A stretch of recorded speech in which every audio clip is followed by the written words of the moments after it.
Hi everyone, my name is Natalie. Today I wanted to sit down and talk about some publishers that I really want to read more from this year. So I already made a reading goals video for this year and also a video talking about some of the authors I want to read more of this year. And I sort of have the same idea with some publishers that have stood out to me in terms of my reading in the last few years, and that I've tried some of the books that they have published through the library and been really intrigued by the vision that the publishers have, and the style has really appealed to me. So I have chosen 6 publishers that I am particularly interested in and that I've read books published by them that I've really enjoyed. And I want to read more of their catalogs. So I'll be focusing on these this year, but I'll definitely be adding to this list as I go with discovering new publishers. And most of these are indie publishers as well. So the first publisher on my list is tiltedaxes. That is, I think, started by Deborah Smith, who is the translator of Han Kang's books. And I read Tokyo Ueno Station in 2021. I think, for January in Japan and loved it, and I have since bought myself a copy, not in the tiltedaxes because that was not the one that I found in my local indie store, but I really enjoyed that one. It is a Japanese novel by Yu Midi, translated by Morgan Giles, and it is about a homeless man. I thought it was just a fantastic book, and reading that really made me curious about more of their catalog. I love that they publish a lot of Asian literature, not only Japanese and Korean and Chinese and those bigger countries that are usually readily available, but also a lot of other countries as well. So I have 3 of tiltedaxes books that I bought since reading Tokyo Ueno Station. So we have Arid Dreams by Dwanwad Pimwana and translated by Mui Popoksaku. This is a Thai author. It's a short story collection, and I am planning to read this in February for Invisible Cities, so that will possibly happen soon. Then I also bought last year Tomb of Sand, that won the Booker International last year, by Gitanjali Shri, translated by Daisy Rockwell. I have actually read a good portion of this book. I don't remember how far I got into it, but I put it to the side because I was reading this around the time that I had kind of a bookish reading slump last year. As I mentioned, I wasn't reading much post the summer vacation, and this sort of just ended up being the wrong time for me to read such a chunker of a book, so I want to return to this one eventually. It's about a elderly woman, or an older woman, who goes missing, and it's sort of about the repercussions and the way that the family reacts, and also about her story is basically the only thing I know about this book. But I was enjoying this, but I just wasn't in the mood when I was reading it last year, so I want to return to this. And then the last one I have for tiltedaxes is a essay collection, anthology, Violent Phenomena, 21 essays on translation, edited by Kavita Banut and Jeremy Tiang. This has several essays from translators I'm familiar with, like Anton Her, who translated Chris Bunny and one of the other books on the Booker International last year that I read and really enjoyed. And so I'm really interested in this collection. I love reading about translation, as many of you know, and I have been reading quite a lot of books touching on translation and on language and writing, so I feel like this will be something I reach for quite soon in the way that is sort of connecting with a lot of the things that I've been thinking about lately. The next publisher I have is Charcoal Press. They do a lot of Latin American authors, and I feel like that will be a fantastic place for me to discover new authors that I've never read before. So I read Elena Knows by Claudia Pinheiro last year, translated by Frances Riddle, I want to say, and it was also one of the Booker International last year, one of the titles on the Booker International last year. and I absolutely loved it. It was one of the best books I read last year, and it is about a woman who is sort of digging into the life and death of her daughter who had died, and it's suspected that the death was by suicide, but the mother doesn't believe that is the case, and so she goes on investigating into that, and it's also just about her everyday life and agency and just all of the things. But I thought it was fantastically written. And there's also actually coming this year, there's actually another Claudia Pinheiro book coming out by Charco Press that I'm definitely getting. I think it's coming out in April. But I do have 2 books by Charco Press already on my shelves.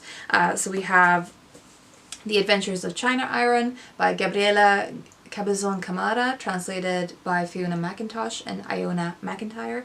And this was, again, one of the Booker International books, I think in 2021 or 2020 even. I usually buy quite a few of the titles on the Booker International long list because I find that it is a fantastic discovery, a way to discover new authors. This I heard really good things about and obviously have not gotten to it yet. I feel like I will be prioritizing this now that I've realized that I really like this publisher. So there's that one. And then another one I bought at the end of last year, so I still haven't gotten to it, is Here Be Icebergs by Katya Adayu, translated by Rosalind Harvey. And it says, Here Be the Iceberg is a collection of 12 short stories and a wunderkammer of connections imperfectly made, with a style that finds beauty in those cold flashes of reality and that uses an arsenal of remarkable narrative elements. Adui finds poetry in the weird, fetid, familiar discomfort of families. The third publisher on my list is New York Review of Books, or NYRB, and I love the design of their books. It was one of the things that first grabbed my attention about them. I just love the elegance of them and I don't know, there's something about the simplicity of the design that I really love. Most of the books that I've read that have been published by them is the Magda Szabo books. I've read both Abigail and Catalan Street in their editions. Yeah, as I said, I love the formatting of their books, and I loved Magda Szabo's books, as you might have already heard me talk about recently in the authors I want to read more from this year. I want to read Isis Ballad, and there's also a new one coming out this year that is also published by New York Review of Books. So that is one I will definitely be getting when it's coming out. But I do have 2 books, again, on my shelves already, and they are both fairly recent acquisitions. So Notes of a Crocodile by Chu Miaojin, translated by Bonnie Hui, is a kind of coming-of-age book, I think, a queer coming-of-age story. And it's set in the 80s, coming-of-age story of queer misfits discovering love, friendship, and artistic affinity while hardly studying at Taiwan's most prestigious university. I got this one last year intending to read it for Invisible Cities. Still haven't gotten to it, but I did start reading it, and I absolutely loved the writing style, so I think this will be a quick one when I actually prioritize it. So there's this one, and then one I got right at the end of last year. So actually on my birthday I made a little bit of a kind of birthday book haul order, and I got a few books that I'd wanted for a long time, and one of them was Beware of Pity by Stefan Zweig, and this one is translated by someone. Why don't they have the name of the translator on the front? Translated by Phyllis and Trevor Lewitt. And this is again one of the authors I want to read from this year. It's one of the authors on my authors I want to read in 2023 list, and the reason I picked this one in particular is because Wes Anderson has mentioned it as one of the influences for creating The Grand Budapest Hotel, which is one of my favorite movies. So I am very, very intrigued to read this, and it very recently dropped in the post. So I've only just got hold of this, even though I made the order more than a month ago, it took a long time to get to me. So I think I will be reaching for this one quite soon, as soon as I finish my current main fiction book, I think. The fourth publisher I have on the list is New Directions. A lot of you have probably heard me ramble on and on about them because I absolutely love them. I feel like I both love the design and sort of the aesthetic choices being made in terms of the format and the design of their books, the things that they publish, but I also really love the vision and sort of the style of the authors they include in their catalog. So I've read all of the Osamu Dazai books, I think, in New Directions editions, and they were the reason that I discovered Osamu Dazai, who is one of my favorite authors, and I think all of them have been translated by Donald Keene except for Schoolgirl, which was translated by Alison Markin Powell. And I also read Little Labours by Rivka Gelchen last year that I really enjoyed, and that I feel like parts of that has really stuck with me over time. I have a lot of New Directions books that I want to read and more on my shelves than the ones I have specifically chosen to show here. But these are sort of priorities, I think, for me. So we have Let Us Believe in the Beginning of the Cold Season by Fodor Farrokhzad, and this has been translated by Elizabeth Gray Jr. This is a Iranian female poet, and I love the design, I love the style of this, and I have read some of her poetry before and really enjoyed it, so I'm looking forward to reading this poetry collection. It's sort of part of my attempt to read more Iranian female authors, so that project that I made a introduction to and never made any further videos on is coming this year for sure. I have plans for it, so this will be read hopefully this year. And then a book I just got, so this is one of the most recent books I bought, is Sweet Days of Discipline by Fleur Jaggi, and this has been translated by Tim Parks. I mean, just this cover, I don't remember his name. I feel like it's something like Mandelson. Peter Mandelson or something like that is the designer of this, I think. I absolutely love his design choices. It's set in a boarding school in Switzerland, and it seems like it's sort of about the protagonist being drawn to a new girl who starts going to the school. And I love the theme of sort of close female friendships bordering onto romantic relationships, just this sort of fascination and obsession. That is something that was explored really interestingly in Aileen Willow's recent book that came out last year or the year before, that I don't think has been translated into English yet, but I'm hoping it will. But that sort of relationship of an almost obsessive friendship between women, between young girls, is something I find very interesting to read about, and it seems like this book is tackling that theme.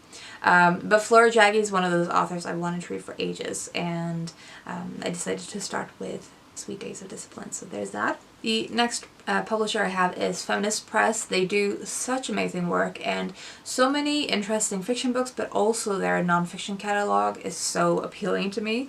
But the one I have read from them is Black Box by Shiori Ito, which is a memoir, a Me Too memoir about sexual assault and sexual abuse in Japan, and I thought it was just such an important book to add to the conversation about sexual assault and abuse in with the Japanese context, because it's such a different context to a lot of the other writing I'd read on this topic. But if you have read something like Consent by Vanessa Springora, this is sort of in the same vein, but it is, I think, angrier than a lot of the memoirs I've read of this ilk, and I really appreciated that about it. Yeah, it was a fantastic book. I have a lot of books I want to read from this catalog, from Feminist Press, but I don't own a lot of them. I recently got In Case of Emergency by Masa Mohebali, translated by Mariam Ramani, and this is an Iranian female author, and that is the reason I have prioritized getting this one last year. But this seems like it's kind of another queer coming of age story. What do you do when the world is falling apart and you're in withdrawal? Disillusioned, wealthy, and addicted to opium, Shadi wakes up one day to apocalyptic earthquakes and a dangerously low stash. Outside, Tehran is crumbling, yuppies flee in a bumper-to-bumper traffic as the masses rise up to claim the city as theirs. Shadi flits between her dysfunctional family and her depressed friends, roaming the streets cross-dressed to evade hijab laws in search of her next fix. It's a groundbreaking novel about Iranian counterculture. It is a satirical portrait of the disaster that is contemporary life. And it seems like it's at least somewhat queer. I don't remember exactly where I got that sense of it.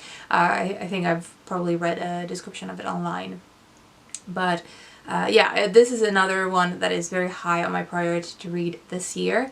So I will be reading this one before I buy any of the other Feminist Press books, but I have a lot of their nonfiction in particular that I'm really interested in.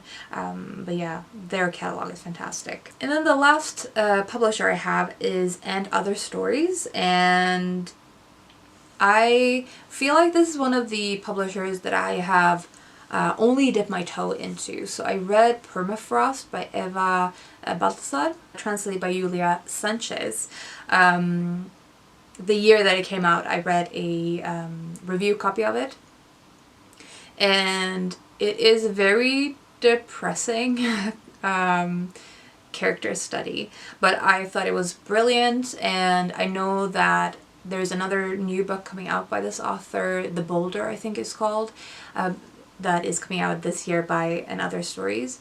And I think And Other Stories is one of those publishers, as I said, that I've just dipped my toe into, but I seem to be stumbling into a lot of titles that I'm really intrigued by that are published by them. So it's one of those publishers that I'm realizing that I'm constantly feeling drawn to by seeing several of their titles in my sphere. And so I realized that they are probably one of those publishers I need to explore further. Some of the titles that I'm really intrigued by is Boulder by Baltasar. I'm also really interested in the Luminous novel by Mario Levrero, which I think was mentioned in Alejandro Zambra's Not to Read essay collection, and that is the reason I had it on my radar. And I'm also interested in The Remainder, which was one of the Booker International books years ago, and People in the Room is written by Nora Lang. So there's just a lot of And Other Stories books that I feel like I'm increasingly drawn to. So this is one of the publishers that I am most unfamiliar with in this list, but that I feel like I definitely want to prioritize, and so I definitely want to get more of the books from their catalog. Obviously I don't own any that I haven't read, so yeah, that is a publisher. That is the last publisher on my list for 2023 that I will be focusing on.